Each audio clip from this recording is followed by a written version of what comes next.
உலக அமைதி தினம். இந்த அற்புதமான உலக அமைதி தினத்தை முன்னிட்டு இன்று உலக சமாதான ஆணையம் மற்றும் அனைத்து ஆன்மீக இயக்கங்கள், கல்லூரிகள், பள்ளிகள், சமூக சேவை நிறுவனங்கள் எல்லாம் இணைந்து இன்று கோகுலம் பார்க்கில் இருந்து 1000 பேர் அடங்கிய அமைதி பேரணியானது மிக சிறப்பாக நடந்து நாளை தினம் நிகழ இருக்கின்ற உலக அமைதி தினம் நிகழ இருக்கின்ற பிஜி கன்வென்ஷன் ஹால் வரை மிக சிறப்பாக ஒரு அமைதி பேரணி இப்பொழுது நடத்தி முடிக்க இருக்கின்றது. அதை முடித்துவிட்டு அனைவரும் மரம் வளர்க்கின்ற அற்புதமான இந்த நிலைமை இன்று ஏற்பட்டிருக்கின்றது. அன்றைய காலத்தில் மரம் வளர்ப்பது என்பது அறமாக இருந்தது, மரம் நடுவது என்பதும் அறமாக இருந்தது. ஆனால் அது தற்போதைய காலத்தில் குறைந்து விட்டதன் காரணமாகத்தான் இயற்கை சூழல் மிக வெகுவாக பாதிக்கப்பட்டிருக்கின்றது. எனவேதான் மரம் வளர்ப்போம், மழை பெறுவோம், உயிரை காப்போம் என்ற விதத்தில் தான் நாளை தினத்தை முன்னிட்டு இன்றைய தினமே அறங்காவலர் பெருமக்கள், விஞ்ஞான ஆசிரியர் பெருமக்கள், அமெரிக்கா, மலேசியா மற்றும் ஐரோப்பிய நாடுகள் வரை இருந்த எல்லோரும் இணைந்து இன்று இந்த அற்புதமான இடத்திலே மரத்தை நாம் நட்டிருக்கின்றோம். உயிரின் சுவாசத்தின் உதவியோடும் உயிரின் சுவாசம் இதில் கலந்திருக்கின்றது. எனவே உயிரின் சுவாசம் மிக சிறப்பாக கோவை மாநகரம் முழுதும் கோடிக்கணக்கான மரங்களை நட்டு இந்த உயிர் காக்கின்ற அற்புதமான பணியை ஏற்படுத்தி கொண்டிருக்கின்றார்கள். அவரோடு இணைந்து நாம் இந்த தினத்திலே அற்புதமாக இங்கு மரத்தை நட்டிருக்கின்றோம்.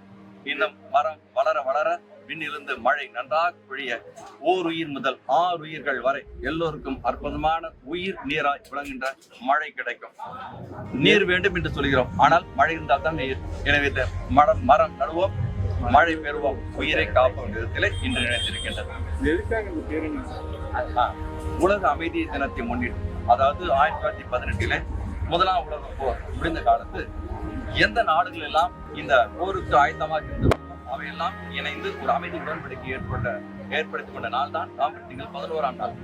எனவேதான் நாம் மீண்டும் அதை வலியுறுத்த வேண்டி, அதை நினைவுபடுத்த வேண்டி நாளை தினம் 11/11/2024 உலக அமைதி என்ற ஒரு மையத்தை வைத்து நாம் இந்த நாளை கொண்டாடி கொண்டிருக்கின்றோம். இது எங்க ஸ்டாண்டா எங்க கோகுலம் பார்க்கில் இருந்து ஆரம்பித்து பிஎஸ்சி கன்வென்ஷன் எத்தனை பேர் கலந்துருக்காங்க? ஆயிரக்கணக்கான மக்கள் 5 கிலோமீட்டர். அதே மாதிரி நாம் இந்த பேரணி, இந்த உலகம் தினம் எதை உணர்த்துகிறது என்றால், எல்லோரும் உலக மக்கள் அனைவரும் ஒன்றாக இணைந்து ஒரே எண்ணத்தில் குவியும் பொழுது மிகப்பெரிய மாற்றத்தை ஏற்படுத்துகிறது. நமக்கெல்லாம் தெரியும், பலவிதமான தீர்க்க தரிசனம் சொல்லியிருக்கின்றார். இப்பொழுது சொல்லியிருக்கிறார் 24-25 வருடங்களிலே உலகம் மூடும் என்றால் சொல்லியிருக்கிறார். ஆனால் அவரே என்ன சொல்கிறார் என்றால், கடைசியில் நாங்கள் என்னதான் தீர்க்க தரிசனம் சொன்னாலும் கூட அதன் நடக்க வேண்டும் என்பது நீதி இல்லை. எப்பொழுது அது நிறைவேறாமல் போகும் என்றால், உலக மக்களோரும் இணைந்து ஒரே எண்ணத்தில் இந்த போர், இந்த அழிவு ஏற்படக்கூடாது எண்ணும் பொழுது இந்த தீர்க்க தரிசனம் மாற்றப்படலாம் என்று சொல்கிறார். அதை நாங்கள் என்ன சொல்றோம்னா, அழிவு என்ற எண்ணத்தை மாற்றி அமைதி என்ற எண்ணத்தை நாம் விதிக்கிறோம். எனவே உலக மக்கள் எல்லோரும் ஒரு நிமிடம், காலை 11 மணி 11 நிமிடம் என்பது ஒரு ஆஞ்சல் டைம் என்று சொல்லப்படுகிறது.